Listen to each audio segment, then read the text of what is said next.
after Bernie Sanders' comments last night, basically attempting to distance himself from Brie Joy Gray, his former national press secretary. Brie Joy Gray has taken to the Hill Rising to respond. Let's talk about it.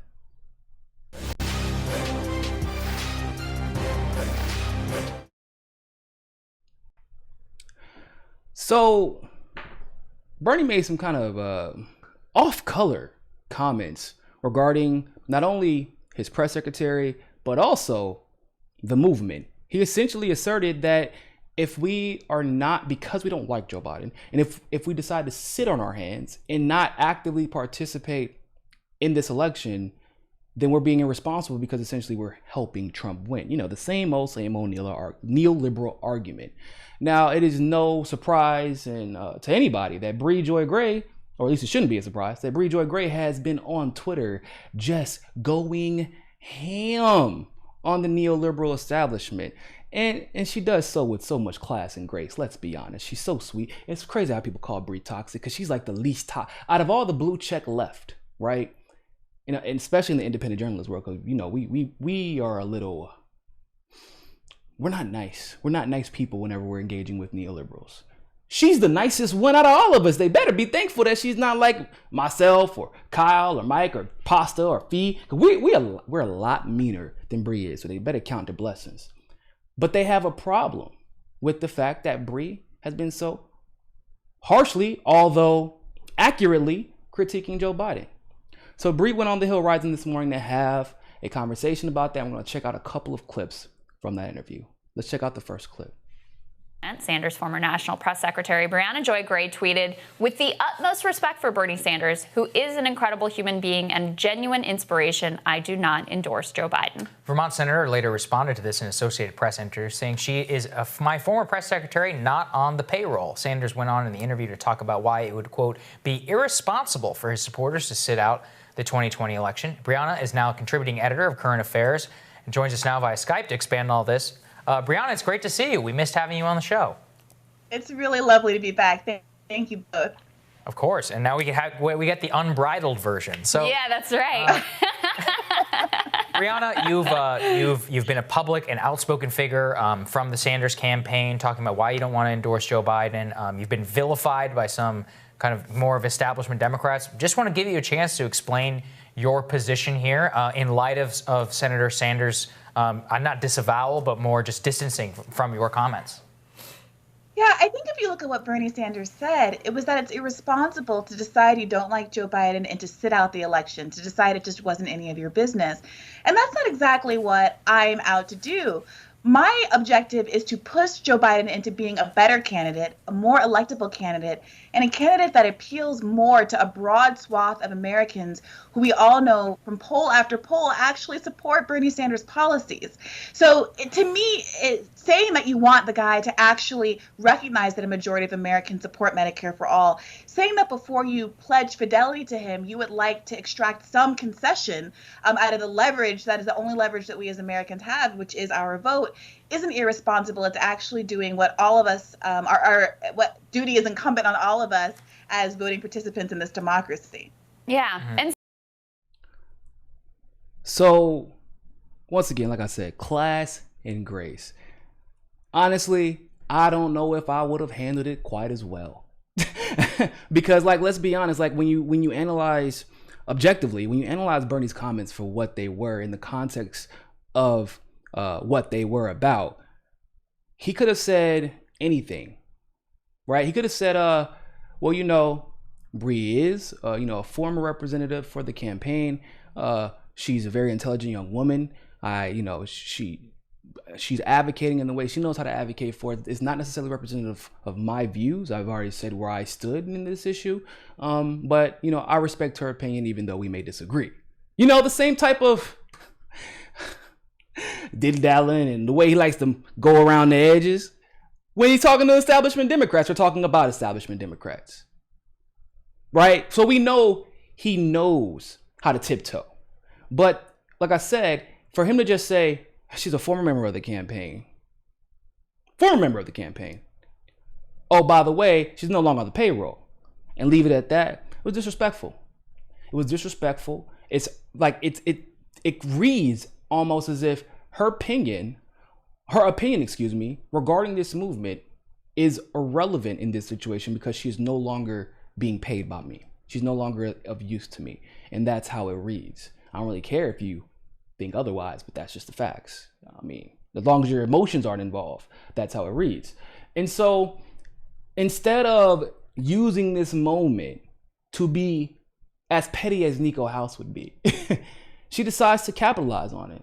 She says instead, it is irresponsible to pretend like most of the country doesn't want Medicare for all. It is irresponsible to pretend like most of the country and most of the world doesn't want to address climate change in a substantive way.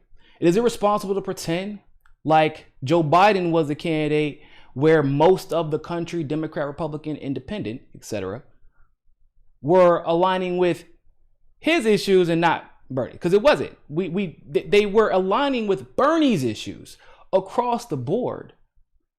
And when you go to the general election, it's really going to be a debate to see who can pretend to support those populist policies the most. Some of them Trump might genuinely support. Some of them he's going to fake like he can support. He's going to fake like he will support them. Joe Biden is not really good at faking like he supports them. And what Brie said was that I'm not sitting on my hands. Actually, I'm doing the opposite. I'm trying to actually help you win, since nobody else wants to tell the truth about Joe Biden and his, I wouldn't say ideological inconsistency, let's be honest, right? The problem with Joe Biden is that he's pretty damn consistent ideologically. And that consistency does not bode well against somebody who is as good at opposition research as Donald Trump has shown to be. Okay? With the conversation that Brie just had before we get into this next clip, she said, policy. I'm trying to show you policy. It's also about policy. And also, by the way, these statistics about this policy, did it involve? I mean, and it could have very easily. Well, the thing is, once again, probably would have been me if I was talking about Joe Biden. I'd probably be like, man, dude's a racist, segregationist piece. But this is Brie, who is much more classy than Niko. Okay, and she's kept it straight about what the people want, not necessarily, and what Biden doesn't advocate for, not necessarily bringing up all the attacks that Donald Trump will bring up against him. Policy.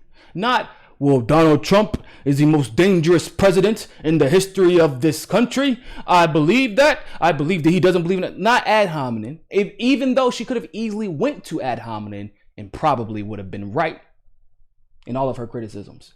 She did not do that. It is irresponsible to pretend like what she said is not true.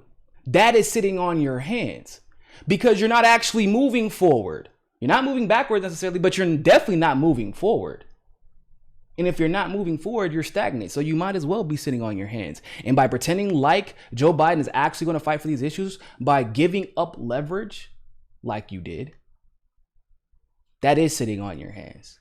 Because now we have, like, at least in politically, like as far as an official representative representing these issues, we have no political leverage on Capitol Hill in the DNC because you gave up. You said that you were gonna go to the convention and try to leverage your delegates against Biden. How you gonna leverage delegates against somebody you just full-throatedly endorsed? I'm just saying. So we're gonna check out this next clip from Brie. I'm not privy, to what's going on internally. I'm not on a task force and I don't really have any insight to what is going on there. So like I said in my follow-up tweet, I'm looking forward to finding out more about that. I'm looking forward to finding out that perhaps there's already been concessions that have been made that we just aren't privy to yet. And I would be happy to hear about them and to continue to try to develop what Joe Biden can do to bolster his policy on climate change, given that he was given an S-. by prominent climate groups. I would love to see whether he has a more robust policy on Medicare for all, given that right now what he's offered is dropping the Medicare age to 60, which is 10 years higher than what Hillary Clinton offered 4 years ago. I think at bare minimum, someone who is not just representing the kind of corporate wing of the Democratic Party, but is now stepping up to represent all the Democratic Party, has to appreciate the fact that not just progressives, but all Democrats, a majority of independents as well, actually want something more than nothing will fundamentally change. And you can win a primary and still do very, very poorly in a general election if you don't offer something aggressive, something assertive, something affirmative for people to come out and vote for, instead of just this hold your nose situation that we all experienced in 2016, and we know how that turned out. So what she's referring to, by the way, is the task force that Joe Biden and Bernie Sanders had announced in Bernie's endorsement live stream with Joe Biden. Now, before I even get into the details of that, did y'all actually watch that? And this is going to be a separate video later on today. But if you watch that interview, Bernie Sanders said something that was pretty interesting. He said, Joe and I have been working on putting a task force together for the last few weeks. Hold up, what? Whoa. Wait a minute. What do you mean the last few weeks? See, I know most of y'all know this by now. I was a surrogate for Tulsi Gabbard, and I had to watch Tulsi Gabbard get dragged for not endorsing Bernie Sanders because there was no way he was going to drop out, despite my sources saying this, despite Jimmy Dore's sources saying this. And by the way, to my knowledge so far, our sources have not been wrong regarding the Bernie Sanders campaign at all. Okay? Tulsi got dragged because she didn't endorse Bernie. And then whenever we were telling people, look, she's not endorsing Bernie because Bernie is done, we were attacked, if I recall. Remember? We were attacked, right? They said, you're just making excuses for Tulsi, even though we repeated like 100 times. I don't agree with this endorsement. I don't think she should do it. I think she should endorse anybody. Completely and totally disagree with her here. Would not do it myself. Got a lot of respect for you still. Would not do it. Y'all, oh no, you're just making excuses. No, we're just telling y'all the truth. Bernie's not going to get another delegate allocated to him. There will not be another delegate allocated before Bernie Sanders drop out. And I said, because Tulsi went on Jimmy Dore's show, and when Jimmy asked, had there been a conversation with the Bernie Sanders campaign regarding an endorsement, she said, well, yes, we've been in contact. And then Jimmy said, well, can you give us the details of this conversation? Tulsi said, I would rather that stay private. That was it for me. I knew what time it was. It just confirmed everything I had already thought. And by Bernie's own admission, he had already been talking to the Joe Biden campaign about creating a task force, which means that he had already been considered the presumptive nominee, which is why Tulsi said he's the presumptive nominee. And she just got out of the horse race, left it alone. And once again, and it looks like he was staying in the Wisconsin race merely to help the DNC in this situation with the Supreme Court judge in Wisconsin. But he basically dropped out already. They knew he was on the way out. Even though he told y'all that he was going to stay on the ballot all the way to the convention and he wasn't going to endorse and he's going to try to use his leverage that got y'all out to vote, didn't it? He made it seem as if he was actually going to try to win Wisconsin. Right. Got y'all out to vote though, didn't it? He made it seem as if it was absolutely, he wasn't speaking out against this, but his people, his top supporters were speaking out against Tulsi. Like she betrayed somebody who, little did everybody else know, had already betrayed his movement. But of course, like always, Tulsi protects him, and that's who she is. That's her character. So this task force that Brie just referred to was interesting when you actually listen to it in context. And she said, I wasn't aware of any task force. And I had already said that, I said a lot of Bernie's staff probably isn't even aware that he plans on dropping out because they didn't want it to get leaked. Which is kind of, that part is actually common. But What is this task force working on exactly? We don't know, but I agree with Brie. They should be working on the fact that Joe Biden gets a F rating by all the climate change organizations. Now, some of these climate change organizations, believe it or not, are actually very favorable towards establishment-esque politicians. I mean, I remember, what was it? Not Cold Pink. Maybe it was the Sunrise Movement that gave Elizabeth Warren the same grade as Tulsi Gabbard and was like only a step below Bernie Sanders, even though Tulsi's the only one out of the three that actually introduced the All Fossil Fuels Act, which is actual legislation.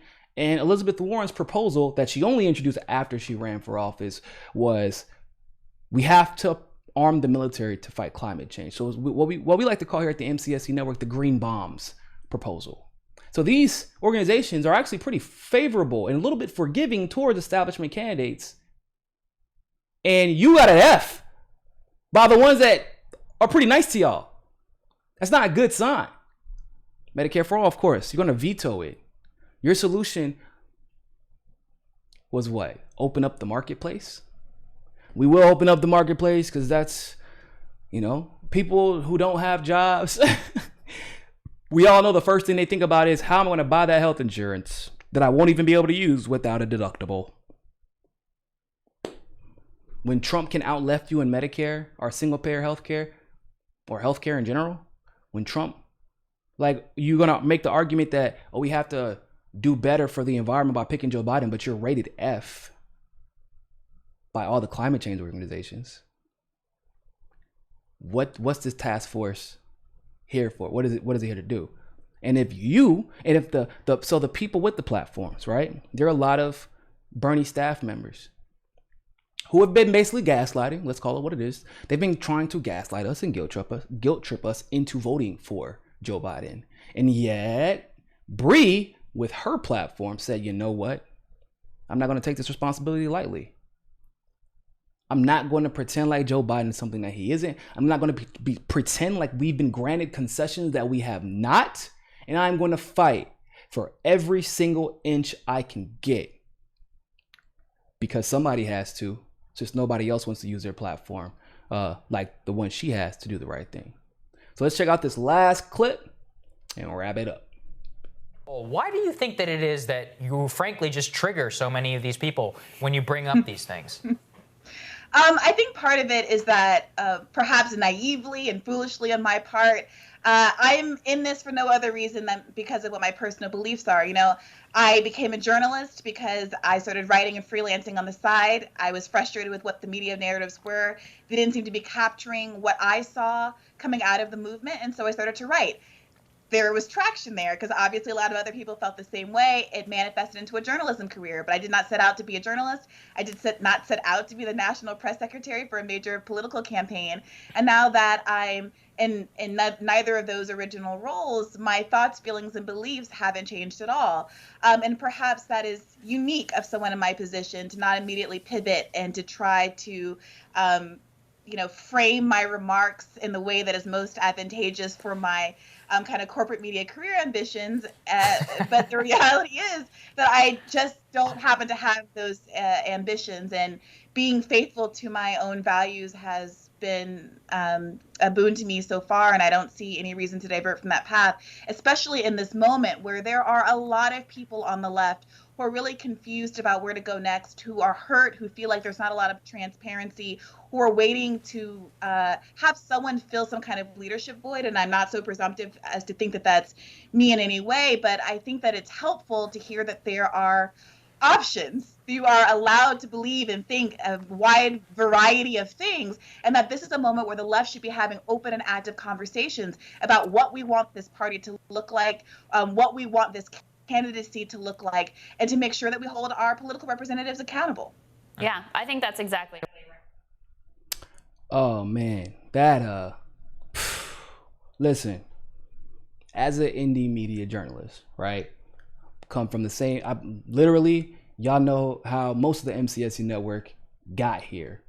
We were activists in various fields. For me, it was election integrity and organizing. Fiorella was organizing and it became election integrity. Same thing with Pasta, organizing. Robbie, investigative research. Taylor Hudak, Julian Assange.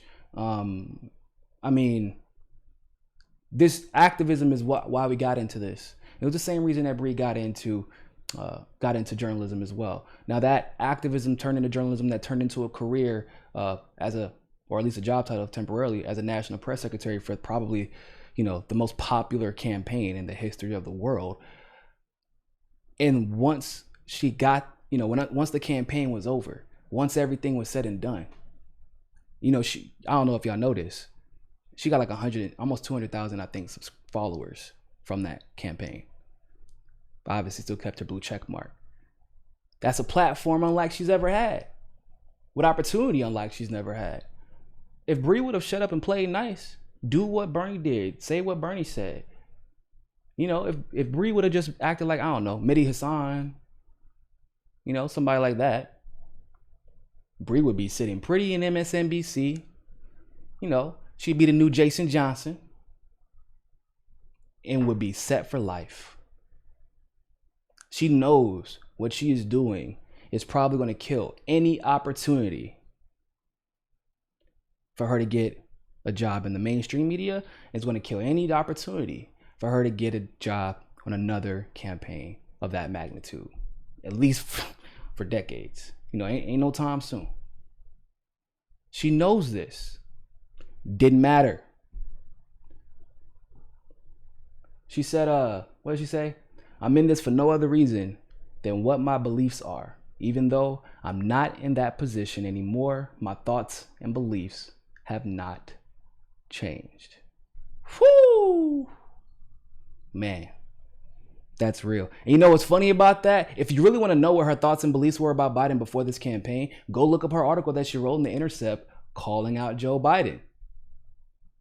This is not new.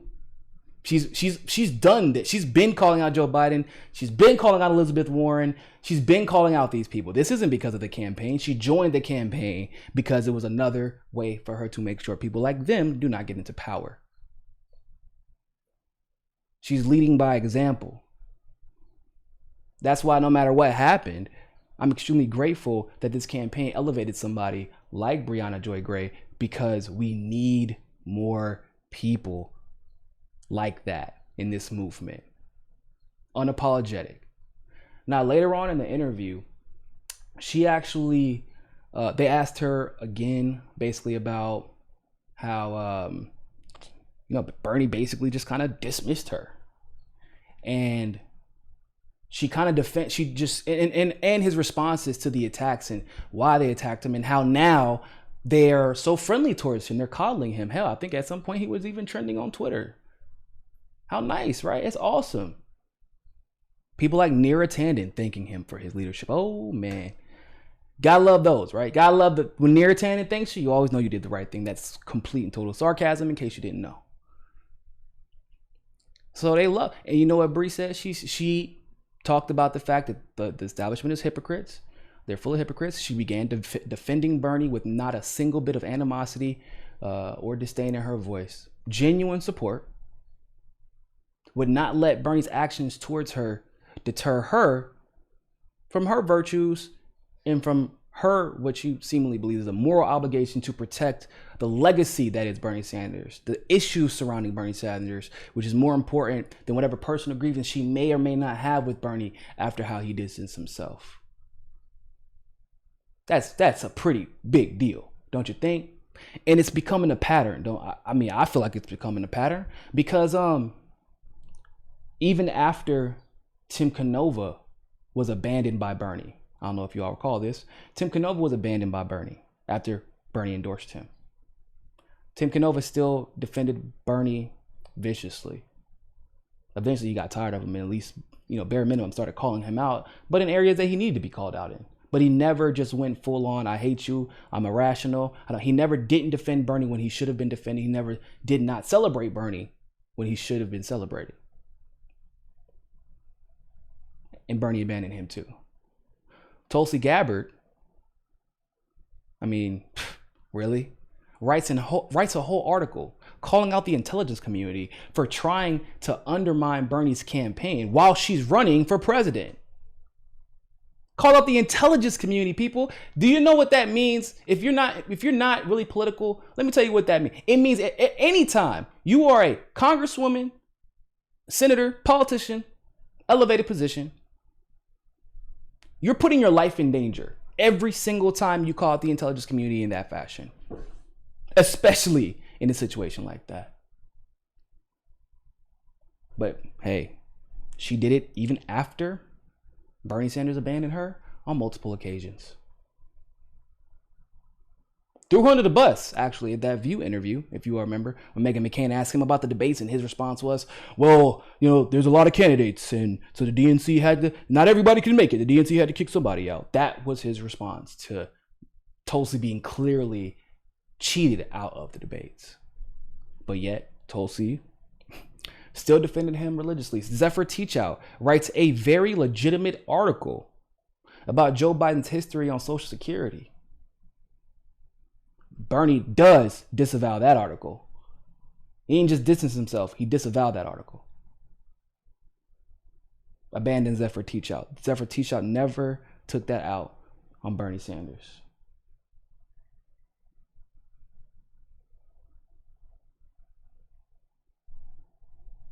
I mean, how many times are we going to see this happen before we start to wonder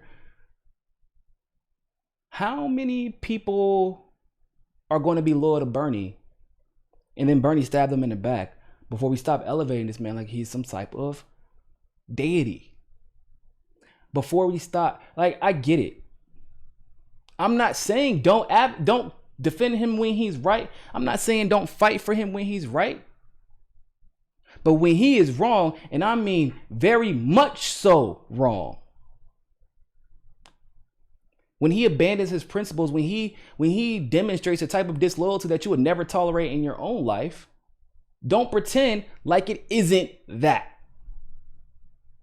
Because when Brie can go up there and still defend this man, once again, no animosity, no disdain, even after what he said, still defend that man.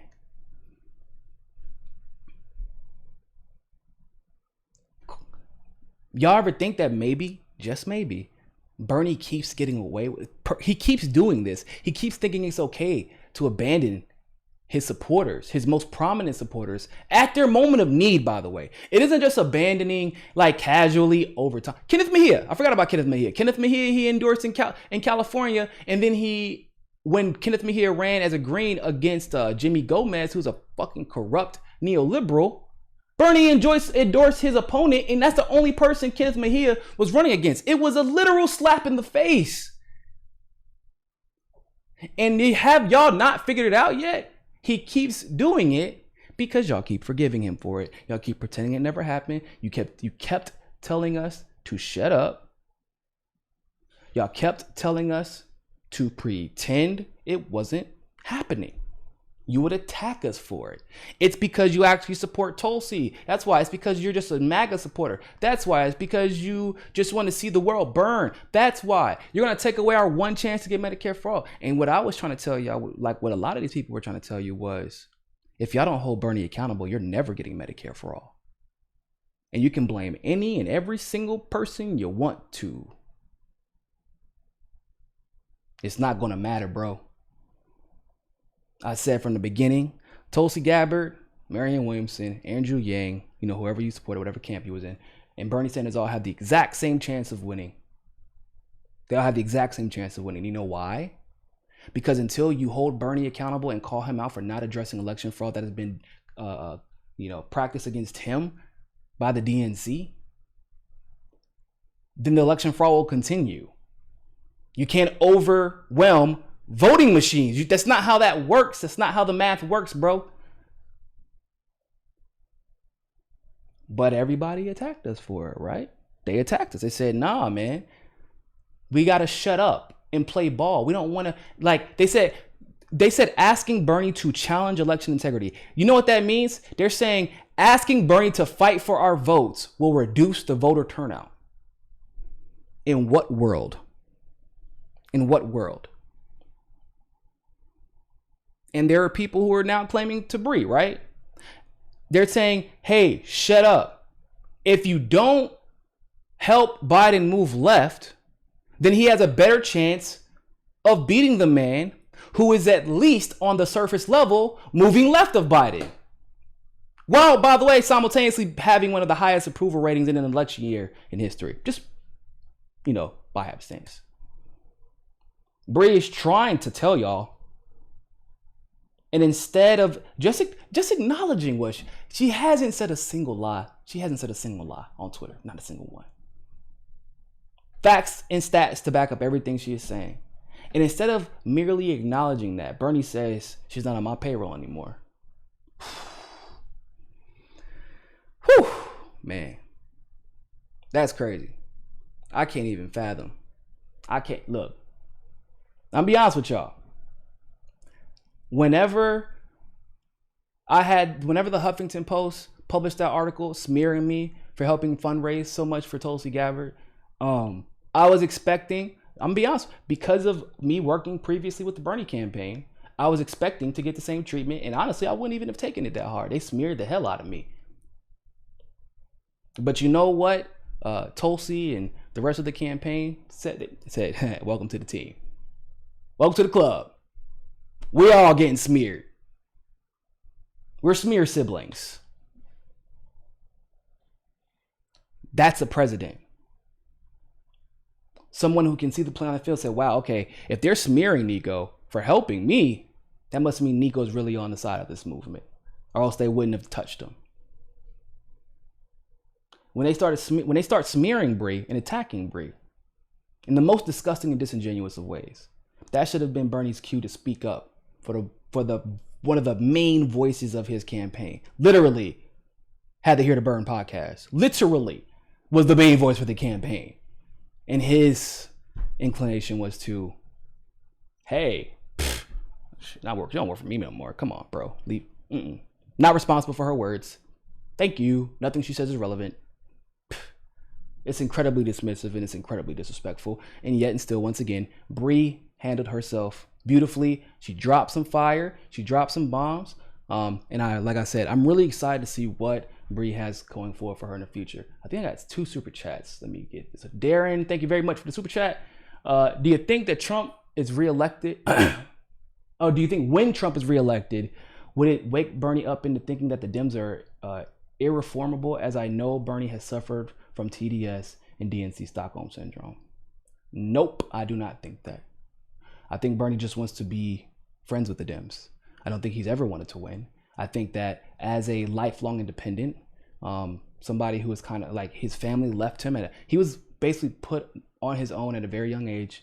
Right when he got to Chicago, his brother left to Europe. His parents had unfortunately passed away, so he got in where he fit in, and he fit in by advocating for these causes, like most leftists do. How do a lot of us leftists know each other? By being activists.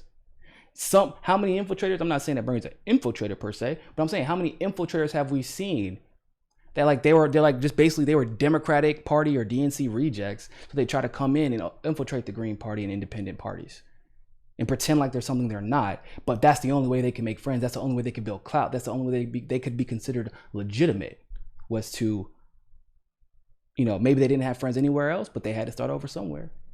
And if you fight for the same cause as me, then a lot of people will consider you a friend, even if y'all have never been friends in any other walk of life. The activism has a way of bringing people together. So when you have not had that, when you've been independent your entire life, but mostly not by your own choice, well then, whenever you are finally given everything, all the recognition you feel you deserved, because Bernie is a white savior. He does absolutely suffer from the white savior complex. He believes that we should be grateful as minorities and as marginalized people to him. Don't ever get that twisted. I've always said Bernie has an ego, which everybody in politics has. It's not, I didn't say he was unique, but I said he has an ego. He has ambition, and he believes that we should be thankful, that we should be grateful. And if you've ever detracted from that, if you've ever detracted from just, I don't know, if you decided, hey, I'm gonna run for president, I feel like I'm the best candidate, I'm still gonna support these policies, but I feel like I'm the best candidate, If you ever do something like that, how dare you? How dare you? Oh, you're erased from the existence. You're erased from. I'm never mentioning your name. I'm not coming to you. I'm not coming to your defense. I know you gave up your career for me. Never said I was doing that for you though. Ungrateful ass. That's how he saw Tulsi. That's exactly how he saw Tulsi. And there are other examples of that. That's how he saw the Move to Amend. I don't know if y'all are familiar with Move to Amend. Move to Amend is an organization dedicated to getting big money out of politics. They got their amendment introduced in the Senate, or excuse me, in the House. It was introduced by Tulsi, Pramila Jayapal, Ro Khanna, and a few others. They all co-sponsored this. You know why Bernie Sanders will not introduce the same amendment in the Senate? Because before, he tried to half step on getting big money out of politics. He only wanted, I think it was either super PACs or political, or excuse me, it was either super PACs or PACs out, but didn't address one or the other. And so the Move to Amend movement a long time ago, 2011, 2012, wrote an article addressing it saying, hey, Bernie, we would really appreciate it if you would move further left on this. This does not go far enough. This is the amendment that we propose. We hope to work together to get this done. Guess what he did? He blacked them out. He ignored them. Wow. Tulsi and even Ro Khanna and Pramila Jayapal all co-sponsor legislation to get PACs and super PACs to make sure that all elections are publicly funded. They introduced that. The constitutional amendment in the House of Representatives. Bernie said nothing about it, but supposedly this is one of the things that he's dedicated to. But he didn't say anything about it specifically because of who introduced it, not because of what the bill said, because he held a grudge. It's ridiculous, it's petty, and it's unacceptable, and it should be called out, or else, well, he'll keep doing it, and we've already seen that. Glory Jones, thank you very much for the super chat. Hope everything's going well with you, Glory. If only Bernie embraced WikiLeaks instead of CAP. Yeah, for sure. I mean, WikiLeaks telegraphed everything they were going to do. People keep saying, well, imagine if Julian Assange was free. Imagine I'm like, you don't have to imagine. Julian Assange already told us everything we need to know. And they were even more blatant about it this go around. In my humble opinion, I feel like, y'all feel like that? They were more blatant about this. You didn't even need Julian Assange free to figure out that they were trying to cheat you. They literally, hey, Pete, you got an app in mind that we can use in Iowa? Can you let us know how you feel? Hey, Pete, let me get the app real quick. Are these results good enough for you? Is this fine? Are these fine? Are you beating Bernie by enough? Do we need to adjust the numbers a little bit? Okay, give me 1 second, Pete. Come on, bro. Come on.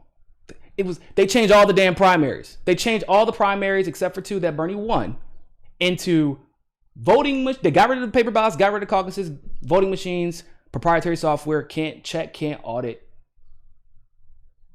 Of course, Bernie lost all those states. Exit polling is off by a ridiculous margin.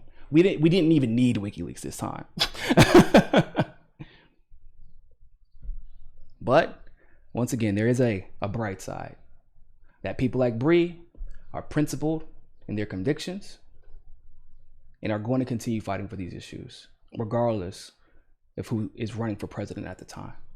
If you happen to be a candidate or a politician that is accurately reflecting our grievances as activists, as members of this country, then cool.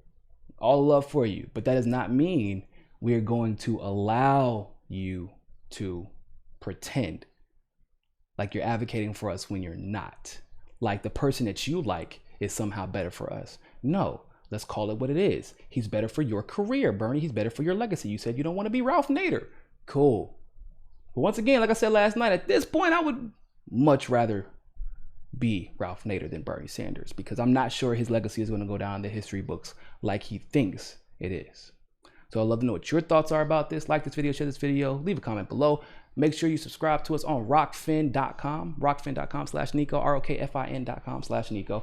Kim Iverson just joined Rockfin. If you have not seen it, she just posted her first video, I think, last night. Jimmy Dore should be on this week.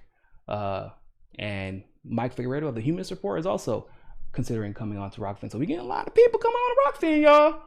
And there, you don't have to worry about videos getting throttled and being forcibly unsubscribed and all that good stuff. So ROKFIN.com/Niko. I'll put it in the chat so y'all can See it. .com/Niko.